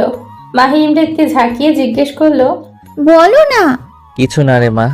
আচ্ছা তুমি যেও না, আমি যাই। ইমরেদ বলল। না, ফুপি না করেছে রুমে যেন কেউ না আসে। মুখ বাঁকিয়ে মাহি বলল। কেন? ইমরেদ ফ্রুকুচকে জিজ্ঞেস করলো। ফুপির মাথা ব্যথা, ঘুমাবে। মাহি বলল। ইমরেদ জানে নিধি কেন নিচে নামছে না। বেশি কিছু বলল না, জাস্ট তার ভাই ভাবিকে ডেকে জানালো তার কিছু কথা আছে জরুরি ভাবে। মেহবুব, স্মৃতি আর ইমরেদ ডিনার সেরে লিভিং রুমে যেয়ে বসলো কফির মগ নিয়ে। বল তোর জরুরি কথা। মেহবুব বলল। ভাইয়া নিধি হোস্টেলের সিট খুঁজতে বেরিয়েছিল। ইমরেদ পায়ের ওপর পা তুলে কফির মগে চুমুক দিয়ে বলল। সে কি, কেন? স্মৃতি একটু জোরে বলল। আস্তে। মেহবুব বলে উঠল। স্মৃতি দমে গেলেও চোখের ইশারায় নানান প্রশ্ন ঘুরপাক খাচ্ছে ইমরেদের সামনে। আমি ওর ফোন ভেঙে দিয়েছি এই জন্য, আর এর আগের দিন থাপ্পড় মেরেছিলাম ওই জন্য। ইমরেদ আরামসে কথাগুলো বলল। রিজন? মেহবুব রুকুজকে বলল। মেহবুব আর স্মৃতি জানি ইমরেদ নিধিকে দেখার পর থেকে ভালোবাসে, কিন্তু কখনো প্রকাশ করেনি। নিধির উপর জোর খাটানো, তাকে বকা দেওয়া, সবকিছুই তারা বুঝতো, কিন্তু ইমরেদ বিষয়টা এড়িয়ে চলেছে বরাবরই। ভাইয়া ও ভুল করেছে, এক হোস্টেল খোঁজে, আর সেটা ছেলে ফ্রেন্ডদের হাত দিয়ে। আর সেদিন আমার মাথায় চাউমিন ফেলেছে, ওর এই ছেলে ফ্রেন্ডটাকে তুলেছে। আবার সেদিন আমি ফোন দিয়ে ওয়েটিং পেয়েছি, পরে জেনেছি ওর ছেলে ফ্রেন্ড কল দিয়েছিল। আর আমি যে কল দিয়েছি ওর চোখে পড়ে নাই আমি ছাড়া অন্য কোনো ছেলের সাথে কথা বলতে পারবে না, এই জন্য ফোন ভেঙে দিয়েছি। রাগে চোখ মুখ শক্ত করে বলল ইমরেদ। সে তো ঠিক আছে, কিন্তু তুই কি ওকে বলেছিস তোর মনের কথা? মেহবুব জিজ্ঞেস করলো। ইয়া, বলেছি। ইমরেদ ভাবলেশীন হয়ে উত্তর দিল। অ্যাকসেপ্ট করেছে নাকি না? মেহবুব বলল। করে নাই, আসলে শখে আছে এক প্রকার। আর অ্যাকসেপ্ট করলে তো ভালো, আর না করলেও তাকে এইখানেই আমারে বিয়ে করে তাকে সংসার করতে হবে। ইমরেদ একটু বাঁকা ভাবে উত্তর দিল। দুই ভাই এক। স্মৃতি বিড়বিড় করে বলল। মেহবুব ঠিকই শুনতে পেয়েছে স্মৃতির কথা। স্মৃতির দিকে তাকাতে এসে ভেঙচি দিল। মেহবুব বাঁকা হাসি দিল, ইশারায় বোঝালো। ভাবি, এইটা ফোন ওর জন্য নিয়েছি, তুমি দিয়ে দিও, আমি দিলে কাহিনী করবে। স্মৃতির হাতে ইমরেদ ফোন দিয়ে উপরে চলে গেল নিধির রুমে। মেহবুব স্মৃতিকে কোলে তুলে নিজের ঘরের পথে রওনা দিল। আরে আবার করে তুলে নিয়েছো তুমি, বাড়িতে দেখে নিলে কে কি ভাববে? স্মৃতি এভাবে নানান কথা বলছিল। মেহবুব নিজের ঠোঁট দিয়ে স্মৃতির মুখ বন্ধ করে দিল। ইমরেদ নিধির রুমে যেয়ে দেখে সে বারান্দাতে দাঁড়িয়ে আকাশের দিকে তাকিয়ে স্থির দৃষ্টিতে। তার মানে সে এখনো ঘুমায়নি। ইমরেদ পেছন থেকে নিধিকে ধরলে নিধি ভয় পেয়ে এক লাফে ইমরেদের থেকে 2 হাত সরে গেল। ইমরেদ ভ্রু উঁচিয়ে জিজ্ঞেস করলো, এনিথিং রং? নিধি মুখ ঘুরিয়ে নিল। আপাতত এখান থেকে কেটে পড়তে পারলেই ভালো হবে, এই মানুষটার সাথে কথা বলতে ভালো লাগে না। কাম। ইমরেদ হাত দিয়ে কাছে ডাকছে নিধিকে। নিধি মুখ উঁচিয়ে ভেঙচি দিল যে সে যাবে না। ইমরেদ কটমট করে তাকালেও নিধি নজর স্থির তার নিজের পায়ের দিকে। ইমরেদ কাছে যেয়ে নিধির কোমর চেপে উপরে তুলল। নিধি হকচকিয়ে তাল সামলানোর জন্য ইমরেদের টি শার্টের গলা ধরে আছে। এই কথা তো একেবারে কানে যায় না তোমার, তাই না? ইমরেদ রেগে জিজ্ঞেস করলো। আপনি যখন তখন এইভাবে কাছে আসেন কেন? একটু নামান আমাকে। নিধি বলল। আমি সবসময় নিজের মর্জি চলি, এটা হয়তো তুমি এতদিনে বুঝে গেছো। ইমরেদ ফ্রুকুচকে জিজ্ঞেস করলো। মাহি চলে আসবে প্লিজ ভাইয়া, ওর ঘুমানোর টাইমও হয়ে এসেছে। নিধি ভয়ে ভয়ে বলল। তো দেখবে তার চাচ্চু আর ফুপি কিভাবে রোম্যান্স করছে। নিধির কানে মুখ নিয়ে কথাগুলো বলল। নিধির এরকম নিঃশ্বাসের সাথে লড়াই করার ক্ষমতা নেই তার। কেমন যেন কুচকে গেল ইমরেদের বুকের মধ্যে। ইমরেদ আরেকটু শক্ত করে নিধির কোমরটা ধরল। নিচে আসো নাই কেন? তুমি জানো না আমি তোমার জন্য অপেক্ষা করব। ইমরেদ একটু ঘোর লাগা কণ্ঠে কথাগুলো বলছে। আপনি ছিলেন যে এই জন্য যাইনি। নিধি মুখ ভেঙচে কথাগুলো বললেও ইমরেদের দিকে তাকিয়ে সে বুঝতে পারলো ভুল সময়ে ভুল উত্তর দিয়ে ফেলেছে। সাথে সাথে মুখে হাত দিল।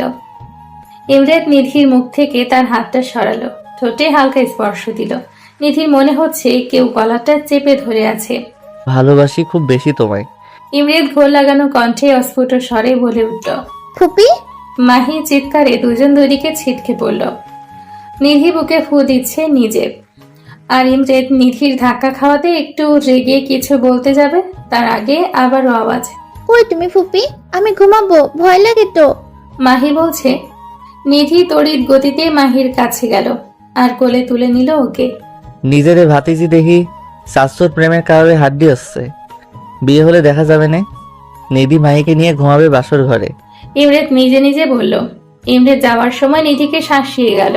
সে আরেকবার হাতের কাছে পড়লে খবর আছে। সকালবেলা সবাই ডানিয়ে নাস্তা খাচ্ছিল, এমন সময় উপস্থিত হলো নিধির বাবা মা। নিধি ওর বাবা মাকে দেখে জড়িয়ে ধরলো তাদের। অনেকদিন পর দেখে মনে হচ্ছে কেঁদে দিয়েছে। ঈদে যেতে পারেনি ওই জমিদারের ছেলের জন্য। কেমন আছিস? নিধির মা জিজ্ঞেস করলো। ভালো, তোমাদের দেখে অনেক ভালো হয়ে গেছি। নিধি ওর মাকে বলল। এইভাবে নানান কথা হচ্ছিল। ইমরেদ নিধির এমন খুশি মুখ দেখতে চেয়েছিল, কিন্তু বুকের কোণে কোথাও যেন মনে হচ্ছে ব্যথা হচ্ছে। তার চিন্তা, নিধির বাবা মা এসেছে, এখন যদি নিধিকে নিয়ে চলে যায় সে তো থাকতে পারবে না নিধিকে ছাড়া। নিঃশ্বাসটা আটকে আসছে গলার কাছে ইমরেদের। নিধির বাবা মা এখানে এসেছে কারণ নিধির বাবার সরকারি কাজ আটকে পড়ে আছে, সেটা দেখতে এসেছে। মা আমি বাড়ি যাব তোমাদের সাথে। নিধি ওর মাকে বলল। ইমরেদ কটমট করে তাকালে নিধি ওর মায়ের পিছে একটু মুখ লুকালো। স্মৃতি ইশারায় ইমরেদকে শান্ত হতে বলে। কেন, আমার বোনের কি এখানে ভালো লাগছে না? মেহবুব জিজ্ঞেস করলো নিধিকে। নিধি মুচকি হাসলো। ইমরেদ উপরে গেল। কিছুক্ষণ পর নিধিকে ডাকলো। আমার কফি কই নিধি? ইমরেদ বলল। সকালে প্রতিদিন ইমরেদের কফি দেওয়া নিধির কাজ। আসলে নিধি আসার পর এখানে নিধি ইমরেতেকে কফি দেয় আন্টি। স্মৃতি এমনিতের রাগ সম্পর্কে অবগত। সে কেন ডাকছে নিধিকে এখন ভালো মতো বুঝেছে। এখন নিধি না উঠলে যে তাণ্ডব করবে সে সেটা বুঝতে পেরেছে, তাই কথাগুলো বলল। যা দিয়ে আয় কফি, ইমরেত বাবা চাইছে। নিধির বাবা উত্তর দিল। নিধি দেখলো উপায় অন্তর নেই, তখন ভয়ে ভয়ে কফি বানিয়ে ইমরেতের ঘরে রওনা দিল। নিজের বুকে ফু দিল যেন যমরাজ তার জমগিরি না তুলে। স্মৃতি, মেহবুব, রফিক এবং রুবা সবাই নিচে কথা বলছে। নিধির বাবা মায়ের নাম। মাহি বসে আছে নিধির মায়ের কোলে। আসলে আঙ্কেল, আপনার সাথে একটু জরুরি কথা ছিল। মেহবুব বলে উঠল। লিভিং রুমে মেহবুব, স্মৃতি আর নিধির বাবা মা বসে আছেন। মাহি বাহিরে তার নানির সাথে খেলছে। হ্যাঁ বাবা বলো। নিধির বাবা চায়ের কাপ টেবিলে রেখে বলল। নিধির বিয়ে শাদীর কথা কি কিছু ভাবছেন? মেহবুব জিজ্ঞেস করলো। আসলে বাবা, বিয়ে তো অনেক আসছে, কিন্তু জমিদারের ছেলের জন্য সবগুলো ভেঙে যাচ্ছে। যে প্রস্তাব দিচ্ছে সে পরিবারকে মারার হুমকি সে দিয়ে আসছে। নিধির বাবা একটু চিন্তিত স্বরে বলল। না জানি আমার মেয়েটার কপালে কি আছে। নিধির মা হতাশ সুরে বলল। নিধির বিয়ে আমি আমার ভাই ইমরেতের সাথে দিতে চাই। মেহবুবের সোজা সাপটা উত্তর। নিধির বাবা মা প্রস্তাবটা শুনে ভরকে গেল। তাদের মতো সামর্থ্য নেই যে বড় ঘরে মেয়ে দিবে। চৌধুরী পরিবার এই শহরে সবচেয়ে ধনী পরিবার, সেটা লোকমুখে শোনা যায়। এই প্রস্তাবে তারা যে অপ্রস্তুত হয়েছে স্মৃতি সেটা বুঝতে পেরেছে। আঙ্কেল, আমাদের ইমরেত খুব ভালো। সে নিধিকে সেই 4 বছর থেকে ভালোবাসে। সে এখানে আসার পর ইমরেতের মধ্যে আমরা যতটা চেঞ্জ দেখতে পাই তা কখনো দেখিনি। আপনি ভাববেন না আমরা জোর করছি। ইমরেত নিধিকে নিয়ে কতটা দুর্বল আমরা দেখতেই পাই সেটা। আর নিধিকে প্রচন্ড ভালোবাসে। নিধিকে ছাড়া অন্য কাউকে এখন পর্যন্ত বিয়ে করতেও চায় না। বিয়ে নামক শব্দ শুনলে রেগে যায় সে। নিধিকে আমরা আমাদের বাড়ির ছোট পুত্রবধূ হিসেবে চাই আঙ্কেল। স্মৃতি নিধির মায়ের হাত ধরে কথাগুলো বলল। নিধির বাবা মায়ের মনে হচ্ছে আকাশের চাঁদ হাতে পেল, সেই সাথে সৎ পাত্র নিজের মেয়ের জন্য পেল। বুক থেকে অনেক বড় একটা পাথর যেন মনে হলো সরে গেল তাদের। নিধির বাবা মাও কথা পাকা করে দিল যে ইমরেতের সাথে নিধির বিয়ে দিবে। মেহবুব স্মৃতির দিকে চোখ টিপ দিল। স্মৃতি বেচারি লজ্জা পেয়ে মিষ্টি আনতে গেল। তাদের মধ্যে এই কথা হলো। নিধির প্রথম বর্ষ পরীক্ষার শেষে বিয়ে দিবে দুজনের। ততদিন কথাটা নিধির অজানা থাকুক। অহেতুক চাপ নিয়ে পরীক্ষা খারাপ করুক তার দরকার নেই। ইমরেতের রুমে নিধি কফি নিয়ে গেছে। রুমে নক করলো, কিন্তু রেসপন্স না আসাতে ফিরে আসতে গেলে নিধিকে টেনে ইমরেত রুমের ভেতরে নিয়ে দরজা লক করে দিল। এভাবে হ্যাঁচকা টান পড়াতে নিধির হাত থেকে কফির মগ পড়ে ভেঙে গেছে। আরে দিলেন তো মগটা ভেঙে। নিধি মুখ না তুলে কফির মগের দিকে তাকিয়ে কথাগুলো বলল। ইমরেতের সারা শব্দ না পেয়ে নিধি যখন মুখ তুলে উপরে তাকালো তখন ইমরেতের মুখটার দিকে তাকালো। ইমরেতের মুখ দেখে সে ভীষণ ভয় পেয়ে গেল। ইমরেতের মুখ ভীষণ লাল, দেখে মনে হচ্ছে মাথায় খুন চেপে আছে তার। ইমরেতকে এভাবে দেখে নিধির ভয় হাত পা ঠান্ডা হয়ে আসছে, সরতে পারছে না। সাহস কি করে হয় তোমার বাড়ি যাওয়ার নাম নেয়ার? আমি যে না করেছিলাম তুই শুনতে পাওনি? আমি যে তোমাকে ছাড়া কিছু ভাবতে পারি না, থাকতে পারি না, এটা কি বোঝো না তুমি? ইমরেত চিৎকার করে বলছে। দেখুন। নিধি তোতলাতে তোতলাতে বলল। কি দেখবো বলো, বলো কি দেখবো? আরো জোরে চিৎকার করে বলছে ইমরেত। ভাগ্যিস বড়লোক ইমরেতের রুমে দরজা সাউন্ড প্রুফ। আমি কি আমার বাবা মায়ের বাড়ি যেতে পারি না? ভয়ে ভয়ে বলল নিধি। না পারো না তুমি। তুমি বিহীন আমার শ্বাসটা যে আটকে আসে, এটা কি বোঝো না তুমি? আবারও চিল্লিয়ে বলছে ইমরেত। আপনি আমার উপর এইভাবে অধিকার দেখাতে পারেন না। নিধি বলে উঠল। অধিকার? অধিকার চিনাস তুই আমারে? আরে ইডিয়েট, তোর উপরে তোর অধিকার নাই কোনো। তোর উপরে এই ইমরেত চৌধুরীর অধিকার শুধু। নিধির কোমর শক্ত করে চেপে ধরে। নিধি ভয়ে আর কোনো কথাই বলতে পারছে না। এই ইমরেত নামক প্রাণীটাকে সে অসম্ভব ভয় পায়। কেন এইভাবে পুরাচ্ছ আমায়? যখন পুরাচ্ছ তুমি, এর মলমও তুমি হবে। এই দহনে তোমাকেও মারবো আমি, আর সেখানে তোমার মর্জি হোক বা না হোক। ইমরেত শান্ত স্বরে বলল। ইমরেত তার কোমরটা অনেক শক্তভাবে চেপে আছে। মনে হচ্ছে তার আঙ্গুল দেবে যেয়ে নিধির জামার ভেদ করে ভেতরে ঢুকে যাবে। ভাই, আমার পুরো কথা শেষ হওয়ার আগে ইমরেত আমার ঠোঁটে নিজের ঠোঁট বসিয়ে দিল। নিধি ঝট করে চোখ বন্ধ করে নিল। ইমরেত অনেক রুডলি কিস করছে। আমার ঠোঁটের চামড়া মনে হচ্ছে উঠে গেছে। কান্না আসছে না কেন আমার? কেন বুকটা ধকধক করছে আমার এমন চুমুতে? কেন সরাতে পারছি না? অপরদিকে ইমরেত কোন নেশায় জড়ালো সে।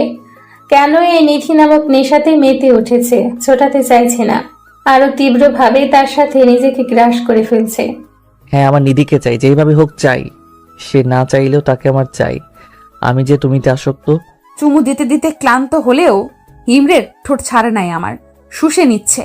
এইদিকে আমার শ্বাস আটকে গেছে মনে হচ্ছে। বেশ অনেকক্ষণ পর ইমরেতের নিধির ঠোঁট ছাড়ল। দুজনে খুব জোরে জোরে নিঃশ্বাস ফেলছে। ইমরেত শান্ত হয়ে গেলেও নিধির নিঃশ্বাস এখনো ঘন ঘন পড়ছে। ইমরেত নিধির শরীরের সাথে মিশিয়ে নিল আরেকটু নিবিড় ভাবে। এই বাবু, এইভাবে শ্বাস ফেলে কেউ? আমি আর পারছি না তোমাকে ছাড়া নিজেরে নিয়ে ভাবতে। ইমরেতের ঘোর লাগানো কণ্ঠ শুনে নিধির শরীরের পশম মনে হচ্ছে দাঁড়িয়ে গেল। এইভাবে নিঃশ্বাস নিলে লোকে কি ভাববে? লোকদের ভাবনা I don't care, I only care about you. Imret নিধির কানে কথাটা বলল। শুরুন, তুতলে বলছে নিধি চোখ বন্ধ করে। নিচে যে সাফ মানা করবে যে তুমি যাচ্ছ না তাদের সাথে। যদি আমার কথার অপোজিট করো, আমি নিজেও জানি না তোমার কি করব আমি। ইমরেত চোখ মুখ শক্ত করে বলল। নিধি ঠোঁট মুছে দিল ইমরেত আলতো করে। নিধি এমন ছোঁয়াতে শিউরে উঠল। নিধি বাইরে যাওয়ার জন্য পা বাড়ালে ইমরেত পেছন থেকে নিধিকে ধরে ওর ঘাড়ে মুখ ডোবায়। নিধি থরথর করে কাঁদছে। তোমার ঘ্রাণে, তোমার ঠোঁটে, তোমার চুলে মাদকতা কাজ করে আমার জন্য। আর এই মাদকতাতে আমি তীব্রভাবে আসক্ত। ছুটবে না কখনো, আর না আমি ছোটাতে চাই। নিধির ঘাড়ে মুখ রেখে বলল ইমরেত। নিধি যখন নিচে নামে তখন দেখে ইমরেত খুব আয়েশ করে যমরাজ লুকে সবার সাথে খোশ গল্প শুনতে বিজি। আস্ত দানব, ঠোঁটটা কত ব্যথা করছে এখনো। নিধি অসহায়ের সাথে বিড়বিড় করলো। স্মৃতি নিধির ঠোঁটের দিকে নজর গেলে দেখে নিধির ঠোঁট অনেক ফোলা। ইমরেতের দিকে তাকিয়ে বুঝলো এই কিছু একটা করেছে। দুই ভাই একই, মানুষজন বোঝে না। মেহবুব মাহিকে কোল থেকে নামিয়ে স্মৃতির উদাম পেটে হাত দেয় সবার আড়ালে। স্মৃতি শিউরে উঠেও নিজেকে সামলে নিল। মেহবুবের দিকে রেগে তাকালেও মেহবুবের কোনো ভাবান্তর নেই, মনে হচ্ছে সে কিছুই করেনি। স্মৃতি হালকা করে হাত উঠিয়ে সবার মনোযোগের আড়ালে মেহবুবের পেটে দিল কোনো দিয়ে ধাক্কা। মেহবুব আউচ বলতে যেও মুখে রেখে দিল ব্যথাটা, কারণ সামনে সবাই আছে। নিধি তার মায়ের পাশে গুটিসুটি মেরে বসে আছে। ইমরেত তার সামনে চেয়ারে পায়ের উপর পা তুলে কফি খাচ্ছে আর নিধির দিকে মগ্ন হয়ে আছে। নিধি আর চোখে তাকালেও বুঝতে দিচ্ছে না ইমরেতকে, কিন্তু ইমরেত নিধির আর চোখে দেখাটাকে বুঝতে পেরে বাঁকা হাসি দেয়। নিধির বাবা মাকে আর বলতে পারল না যে তাদের সাথে যেতে চায়। যখনই তার মাকে সে কিছু বলতে চাইছে তখনই ইমরেত তার দিকে চোখ রাঙিয়ে তাকাচ্ছে। বেচারা নিধি না গিলতে পারছে না ইমরেতকে হজম করতে পারছে। এদিকে স্মৃতি ইমরেতকে সবার আড়ালে হাসতে হাসতে নিয়ে যায়। যার জন্য এত আমার গম্ভীর মুখ দেব ডেসপারেট হয়ে আছে, তাকে সারা জীবন তোমার করার জন্য তার বাবা মা তোমার ভাইকে কথা দিয়ে দিয়েছে। ওনারা কথা না দিলেও আর স্মৃতি না চাইলেও আমি ঠিকই ওর প্রথম বর্ষের পরীক্ষার পর তুলে নিয়ে যে বিয়ে করতাম। ইমরেত সোজা স্টাইলে বাঁকা জবাব। দুই ভাই একই, তোমার ভাইয়ের মতোই হইলে বেচারি নিধির কপালে কি আছে? স্মৃতি জানালো ঠাট্টার সুরে। ওর কপাল ভালো আছে, একদম ডাবল রোলে পাচ্ছে হ্যান্ডসাম জামাইকে। ইমরেত নাক ফুলিয়ে বলল। স্মৃতি হেসে তাদের কাছে রওনা দিল। আর ইমরেতও খুশি, স্মৃতির বাবা মা সবকিছুই জানে আর কথাও দিয়েছে সে নিধি তার হবে। নিধির বাবার সরকারি যে কাজ আটকে ছিল, ইমরেত তার লোক দিয়ে ফাইল আইনিভাবে নিয়ে আসছে। সমস্যার সমাধানও হয়ে গিয়েছে। সন্ধ্যের দিকে নিধির বাবা মা সবাই চলে গেল। এমনিতেও নিধির বাবা মাকে এতদিন পর দেখতে পেয়েছে। জমিদারের ছেলের জন্য দেখতে যেতে পারে না গ্রামে। কান্নাকাটি করে বিদায় দেয় নিধি তার বাবা মাকে। নিধি নিজের চোখ ফুলিয়ে ফেলেছে। ইমরেত ইশারাতে না করেছে কাঁদতে, কিন্তু নিধি যতবারই ইমরেতের দিকে তাকিয়েছে ততবারই আরো জোরে কেঁদেছে। মাহি বারবার এসে চোখ মুছে দিচ্ছে। ও ফুপি, তুমি কেঁদে দিলে কিন্তু আমিও কাঁদবো। সে জানায় মাহির এমন কথা শুনে নিধি মাহির সামনে না কাঁদলেও রুমে যেয়ে ঠিকই কাঁদছে। স্মৃতি রাতে খাবারের জন্য ডাকলে দেখে কাদার জন্য মাথা ভার হয়ে গেছে, এখন আর উঠতে পারে না। আমি খাবো না ভাবিপু প্লাস আপু, আমি ভালোবেসে ডাকি, তোমরা খেয়ে ঘুমাও, আমার মাথা ধরেছে। স্মৃতি নিচে এসে ইমরেতকে জানালো। ইমরেত জানায় তারা খেয়ে নিয়ে ঘুমিয়ে যেতে, নিধিকে উনি খাওয়াবে। ইমরেত অফিসের কিছু কাজ ছেড়ে হসপিটালের কিছু খোঁজ নিয়ে খাবার নিয়ে নিধির রুমে গেল। নিধির রুমে যেয়ে ইমরেতের শ্বাস আটকে যাওয়ার মতো অবস্থা। নিধির পরনের প্লাজো হাঁটু অবধি উঠে আছে, আর টি শার্টও উঠে আছে, হালকা ফর্সা পেটে দেখা যাচ্ছে। চুলগুলো এলোমেলো, কান্নার কারণে চোখে হালকা আর নাকটা অসম্ভব লাল হয়ে আছে নিধির। I have to control myself. নিজে নিজে বিড়বিড় করছে ইমরেত, কিন্তু যখনই নিধির দিকে তাকাচ্ছে সব উল্টে যাচ্ছে। 2-3টা বড় নিঃশ্বাস ফেলে নিধিকে ডাকলো ইমরেত। এই নিধি উঠো, খাও, খেয়ে মেডিসিন নিয়ে অফ যাও। ইমরেত ধীরে ধীরে বলল। নিধি ঘুমে বিভোর আর মাথা ব্যথায় ক্লান্ত থাকার কারণে ইমরেতের ডাকে সাড়া না দিয়ে পেট উল্টে দিল। পিঠ থেকে টি শার্টটা আরেকটু উঠে গেছে, ইমরেতের চোখ বেরিয়ে আসার উপক্রম। এই মেয়ের দেখি হুঁশ নেই ঘুমানোর সময়। বিয়ের পর একে তো আমার সাথে বদ্ধভাবে বেঁধে রাখতে হবে, রাতে কিংবা যখন ঘুমাবে। ইমরেতের আর কাঞ্চল হচ্ছে না, চলে যাওয়ার জন্য পা বাড়াতে যেও পারছে না। সে একটা একটা করে পা ফেলে নিধির কাছে গেল। নিধির পিঠের দিকে এক ধ্যানে তাকিয়ে আছে, চোখ আটকে গেল কোমরে থাকা লাল তিলে। ব্যাস, এটুকু ছিল কন্ট্রোললেস কেড়ে নেওয়ার জন্য ইমরেতের। আমি উপর হয়ে শুয়েছিলাম, ধীর পায়ে ইমরেত যেয়ে আমার পাশে বসলো। মাদকতা চোখ নিয়ে আমার তিলের দিকে এসে তাকিয়ে রয়েছে। ইমরেত যখন একটু ছুঁয়ে দিল আমার লাল তিলটার উপর আঙুল দিয়ে, তখন মনে হয় আমি ঘুমের মধ্যে কেঁপে উঠলাম।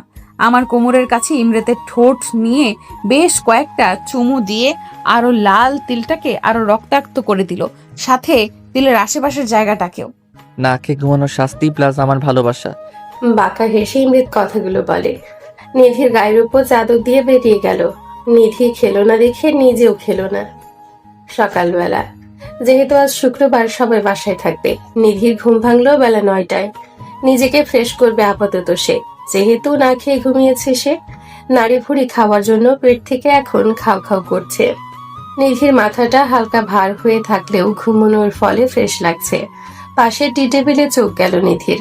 সুন্দর ব্ল্যাক কালারের র্যাপিং পেপারে মোড়ানো কিছু একটার উপরে লেখা স্মৃতি। নিধি এক্সাইটেড হয়ে তাড়াতাড়ি করে খুলতে যেয়ে র্যাপিং পেপারের ধারে আঙ্গুল কেটে ফেলেছে বলে ও রক্ত বেরোচ্ছে দেখে। সেদিকে মাথা ব্যথা নেই, মুখে নিয়ে আঙ্গুলটাকে চুষে নিয়ে পুরো কভারটা খুলে দেখলো আইফোন 11 ম্যাক্স। নিধির মুখটা এত বড় হয়ে গেছে। খুশিতে নেচে দিল ফোন পেয়ে।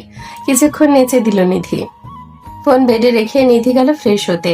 এতক্ষণ নিধি রুমে সিসিটিভি ফুটেজ দিয়ে দেখছিল ইমরেত তার ল্যাপটপের দ্বারা। নিধির এরকম বাচ্চামি দেখে সে 4 বছর আগেই ঘায়েল হয়ে তার প্রেমে পড়েছিল। মুচকি হাসিতে ইমরেতকে দারুণ লাগে। যদি নিধি দেখতো। নিধি ওয়াশরুমে যেয়ে দেখলো জামা চেঞ্জ করার সময় কোমরের জায়গাতে তিলের অংশটুকু কেমন কালশিটে ভাবে লাল হয়েছে। মনে হচ্ছে কেউ ওই জায়গাটা ইচ্ছে মতো খুঁচাইছে। কিন্তু নাড়াচাড়া করে যখন হদিশ পেল না নিধি, তখন পাত্তা না দিয়ে ফ্রেশ হয়ে নিচে গেল সে। নিধি নিচে যেয়ে দেখলো স্মৃতি কিচেনে আজ রান্না করছে। আজকে তাহলে ভাইয়া কিছু আবদার করেছে, এই জন্য ভাবিবু সকাল সকাল আসছে। Thank you. স্মৃতিকে পেছন থেকে ধরে নিধি বলল। আচমকা ধরাতে স্মৃতি ভয় পেলেও নিধির বাচ্চামো দেখে হেসে দিল। তা কিসের জন্য থ্যাংক ইউ শুনি? স্মৃতি জিজ্ঞেস করলো। এই যে ফোন। নিধি হাতে থাকা ফোন দেখালো। নিধি বলল। স্মৃতি বুঝলো ইমরেত দিয়েছে তার নাম করে।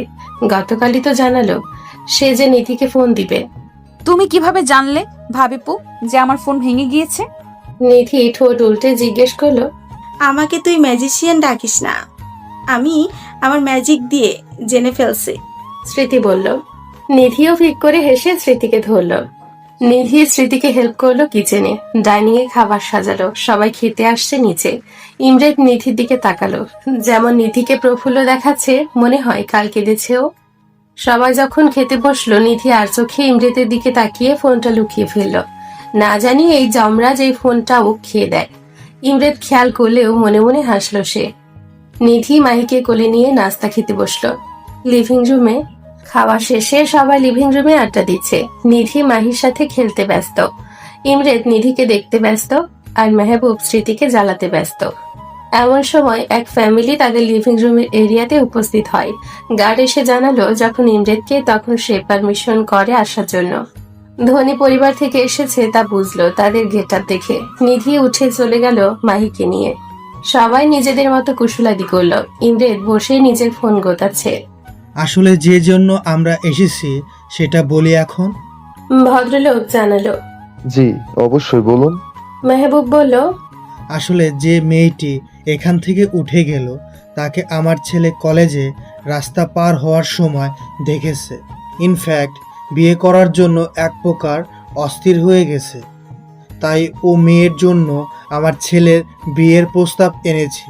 আমার ছেলে আসতে চেয়েছিল কিন্তু ওর জরুরি বাইরে যাওয়া লাগবে, এর জন্য আসতে পারেনি। ভদ্রলোক জানালো। নিধিকে মিন করতে ইমরেদ তখনই চোখ তুলে তাকিয়েছিল। যখন পুরো কথা শুনলো তখন রেগে আগুন হয়ে গেছে, চোখটাও লাল হয়ে গেছে। মেহবুব আর স্মৃতি একে অপরের মুখ চাওয়াচাওয়ি করছে আর ইমরেতের দিকে তাকাচ্ছে। Living room. ইমরেতের হাত মুঠো করে বসে আছে, কপালে ভর দিয়ে। মেজাজ তার সপ্তমে উঠে আছে। Stop it. চিল্লিয়ে বলল ইমরেত। ভদ্রলোকের বউ ইমরেতের এমন ধমক শুনে ভয়ে লাফিয়ে সোফার উপর পা তুলে উঠে বসে গেছে। স্মৃতিও ভয় পেয়ে গেছে। মেহবুব জানতো এমন কিছু হবে। সে তার ভাইকে বলল, রিল্যাক্স ছোট, ঠান্ডা মাথায় কথা বল। মেহবুবের শান্ত জবাব। কিভাবে শান্ত হয়ে উত্তর দিব? ওনারা কাকে নিয়ে কথা বলছেন? কার জন্য প্রস্তাব এনেছেন? দাঁত মুখ খিচে জবাব দিল Imret. I know but they are not aware of this ভাই। মেহবুব উত্তর দিল, I don't care, please say them to leave from here. আরো চিল্লিয়ে বলল ইমরেত। ওগো, এই ছেলে কি পাগল হয়ে গিয়েছে? এমন চিল্লিয়ে উঠছে কেন একটু পর পর? ভদ্রলোকের বউ জিজ্ঞেস করছে তার স্বামীকে। আহা চুপ করো তো। ভদ্রলোক বিরক্তিকর সুরে বলল। স্মৃতি এসেও ইমরেতকে সান্ত্বনা দিচ্ছে যে চুপ করতে। এই আপনারা এখনো বসে আছেন? দেন যান এখান থেকে। ইমরেত চিল্লিয়ে বলছে। এমন চিল্লাপাল্লা শুনে মাহিকে ঘরে বসিয়ে আসলো কার্টুনের চ্যানেল দিয়ে, আর নিজে নেমে আসলো নিচে। নিধিকে নিচে দেখে ইমরেত মনে হচ্ছে আরো ক্ষেপে গেছে। তুমি নিচে নামছো কি জন্য? পা বেশি বড় হয়ে গেছে? সৌন্দর্য দেখাও সবাই রে। ইমরেত নিধির কাছে এসে জোরে জোরে কথাগুলো বলল। আরে এই লোক পাগল হয়ে গেল নাকি? আমি আবার কি করলাম? মনে মনে ভাবছে নিধি। নিধি তুই উপরে যা বোন। স্মৃতি এসে বলল, কি হয়েছে বলবা তো? এমন করছো কেন সবাই তোমরা? নিধি অবাক হয়ে বলল, তোমার সবকিছু এত জানার শখ কেন?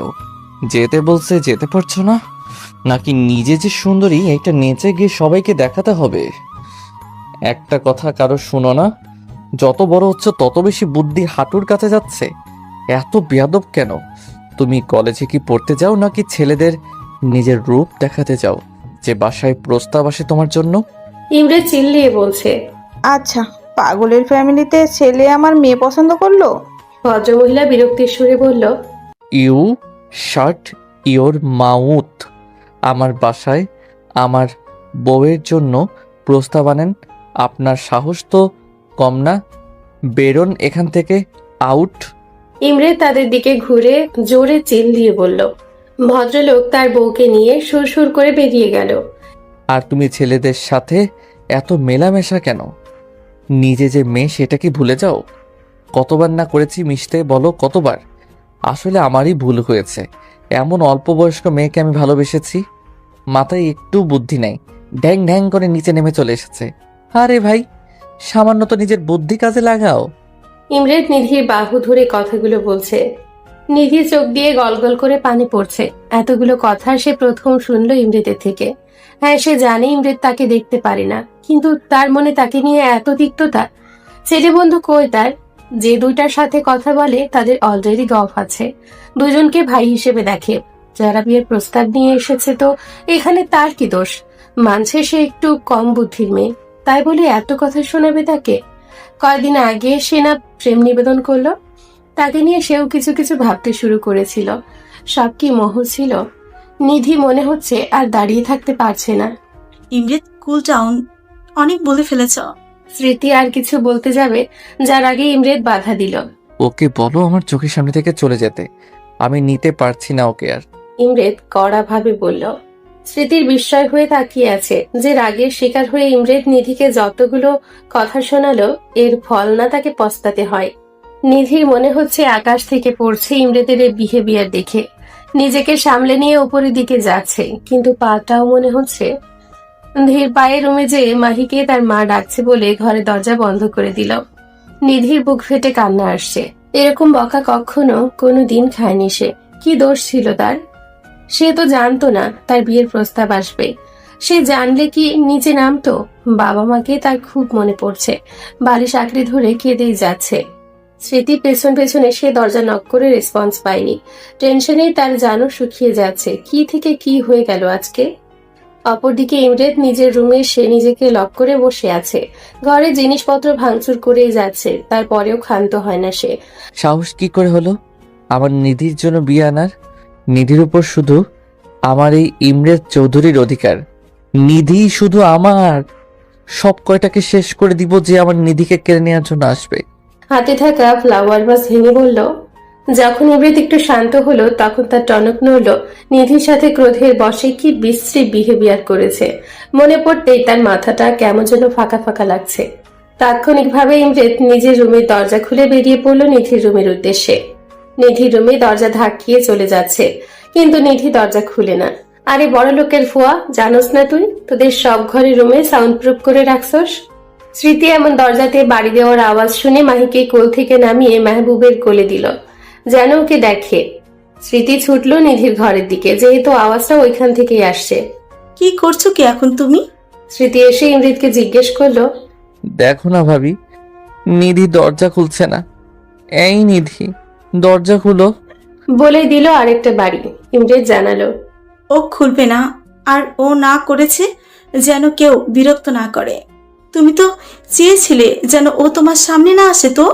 স্মৃতি বলল, ভাবি প্লিজ, তুমিও জানো আমি রাগের মধ্যে বলেছি। রাগ উঠলে হুঁশ থাকে না।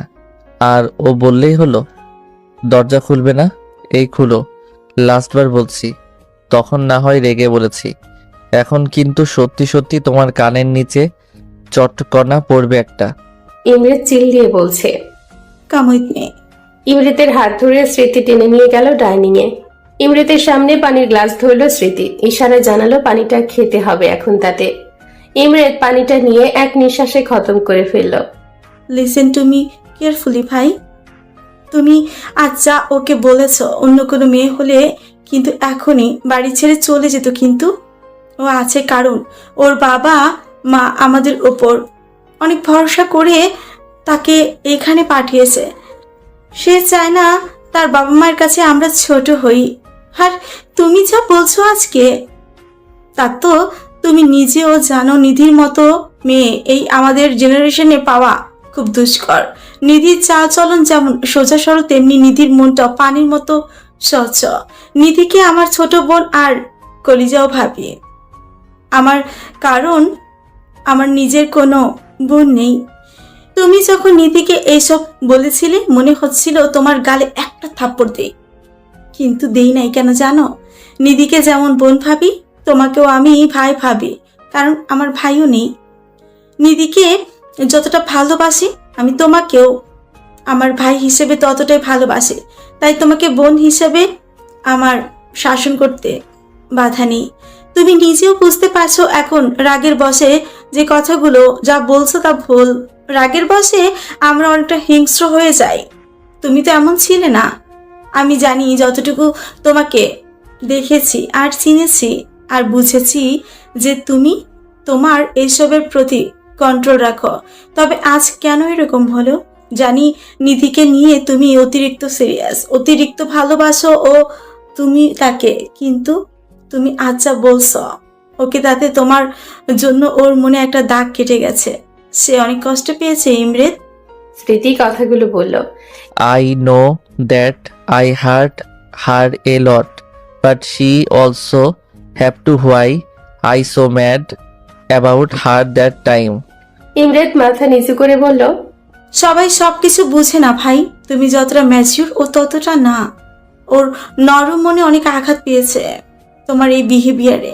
স্মৃতি বলল। আমি ওকে মানিয়ে নিয়ে আসি।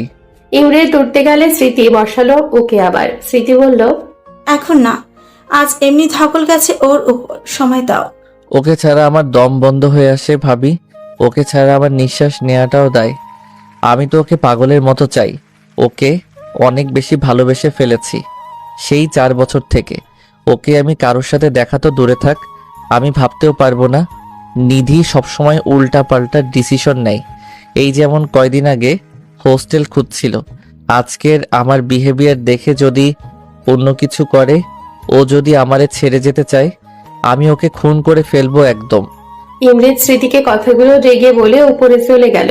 নিজের রুমে এসে ধড়াস করে দরজা লাগিয়ে দিল। স্মৃতি দীর্ঘশ্বাস ফেলে নিজের রুমে এগোলো। সে জানে ইমরেত রাগী যতটুকু, তার চেয়ে অধিকতর ভালোবাসে বেশি নিধিকে। মেহবুবও তাকে তুলে নিয়ে বিয়ে করেছিল যখন তার বিয়ের কথা অন্য কারোর সাথে চলছিল। মেহবুব স্মৃতির ওপর যতটা দুর্বল, স্মৃতিও ততটাই দুর্বল। মেহবুবের শ্বাসে রাজত্ব করে যদি স্মৃতি, তাহলে স্মৃতির মনে রাজত্ব করে মেহবুব। এরকম পাগলামি ভালোবাসায় দেখে